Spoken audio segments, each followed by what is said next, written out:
सासू माँ के अत्याचार मुझ पर फिर से शुरू हो गए हैं और थक हार कर न चाहते हुए भी मुझे अपने जान से प्यारे बच्चे को छोड़ के मायके जाना पड़ रहा है।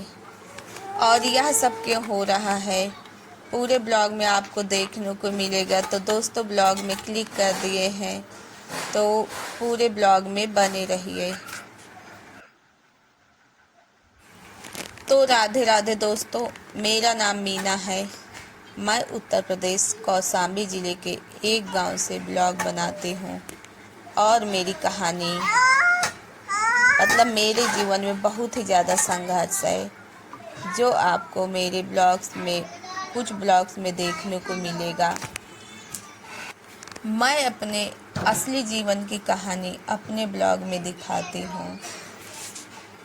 तो दोस्तों, आप लोग जल्दी से लाइक कर दीजिए और जो हमारे चैनल पर नए हैं तो प्लीज़ हमें सपोर्ट की बहुत ही ज़्यादा ज़रूरत है। तो आप लोग प्लीज़ सब्सक्राइब कर लीजिए चैनल और बेल आइकन दबाकर ऑल पर सेट ज़रूर कर दीजिए ताकि हमारे वीडियो की नोटिफिकेशन आप तक पहुँचे। क्योंकि हम जिन हालातों में हैं, सच कह रहे हैं, हमारा ईश्वर जानता है। हम बहुत ही ज़्यादा 13 साल से हम परेशान हैं और हमारे पता नहीं कैसे कर्म है, क्या है, हम नहीं जानते। लेकिन इस दलदल से हम निकल नहीं पा रहे हैं। और निकलना तो बात छोड़िए, हमारा एक बेटा 10 साल का हो गया है। हमने सोचा हम इन सब मुसीबतों से अब बच रहे हैं तो दूसरा बच्चा हमारा हो गया है। अब फिर से वही नई सिरे से हमारी ज़िंदगी शुरू हो गई है। पता नहीं किन कारणों से जब हमारी बच्ची पेट में लास्ट महीने चल रही थी, लगभग 8 महीना, तो सासू माँ के अत्याचार कम हो गए थे हम पे और थोड़ा वो नरम व्यवहार करने लगी थी। फिर भी हम बाकी घर के काम करते थे पर उनके उनकी तरफ से दिक्कतें थोड़ी कम हो गई थी, वो सताना कर दी थी। लेकिन जिस दिन 7 तारीख पूरा हुआ, 1 महीने की हमारी बेटी हुई, उस दिन से उनके पुराने व्यवहार फिर से शुरू। तो दोस्तों, इधर हम मायके जाने की तैयारी कर रहे हैं। तो अपने बेटे के लिए जो कपड़े उपड़े पड़े हुए हैं उसको धो देते हैं और उसके बाद क्या बोलते उसको छोड़ के जाएंगे क्योंकि उसका स्कूल है और स्कूल का नागा नहीं करा सकते हैं। और गर्म कपड़े भी कुछ निकाल दिए हैं, इनर वगैरह, सोचते धो दे, नहीं उसको मान लिए देर हमें आने में समय लग गया तो ठंड पड़ने लगी तो बहुत ज़्यादा बीमार हो जाता है। बहुत कमज़ोर पैदा हुआ था, 1 किलो 3 पाव का हुआ था। तो उसे हमने बहुत मुश्किलों से पाला है और वो 8 महीने में ही हो गया था। 8 महीने कुछ दिनों में ऑपरेशन से हो गया था और वो बहुत ही ज़्यादा बीमार होता था हमेशा। 1 किलो 3 पाव का पैदा हुआ था। बहुत 1 महीने तक तो उसे हम न मालिश किए न नहलाए, कपड़े में लपेट के रखते थे और डॉक्टर मैं नहलाने के लिए मना किए थे। और इनको बहुत ज़्यादा ठंडी लग जाती है तुरंत और बीमार भी बहुत ज़्यादा होते हैं। तो हम इनको जो है ना बहुत ही ध्यान से अभी तक पाले थे। तो इनको छोड़ के मायके जाने का जी नहीं करता क्योंकि छोटी सी इधर उधर हुआ, मौसम का ध्यान नहीं रखा गया तो ये बीमार हो जाते। और इतना बीमार होते जब तक अच्छे डॉक्टर को नहीं दिखाओ तब तक इनको दवा नहीं फ़ायदा करती है। और अब सासू माँ के अत्याचार जिस दिन 7 तारीख पूरा, उस दिन से शुरू हो गए हैं। 6 तारीख को बनाए थे सुटहरा, उसको देख के ही उनका लाया हुआ सामान ठीक से खाए भी नहीं हैं और वो परेशान करना शुरू कर दी हैं। 1 महीना 7 तारीख को हमारी बेटी को हुआ है और दिक्कत 1 महीने की नहीं है। दिक्कत यह है कि हमें नॉर्मल ही बच्चा हुआ है, लेकिन तो बहुत ज़्यादा कट फट गया था तो टाँके लगे हुए हैं। अभी तक हम बैठ नहीं पाते, दूध पिलाते हैं बहुत दिक्कत होता है, बैठ के कोई काम नहीं कर पाते, झुक के तो कपड़े धोते हैं किसी तरह, आपने हमारे बाकी वीडियो में देखा होगा। और डॉक्टर दर्द की दवाइयाँ बंद भी करवा दिए हैं, लेकिन हम चाल फेर बहुत ज़्यादा पड़ जाता है तो दर्द बहुत भयंकर होने लगता है तो हम कभी कभी खा भी लेते हैं।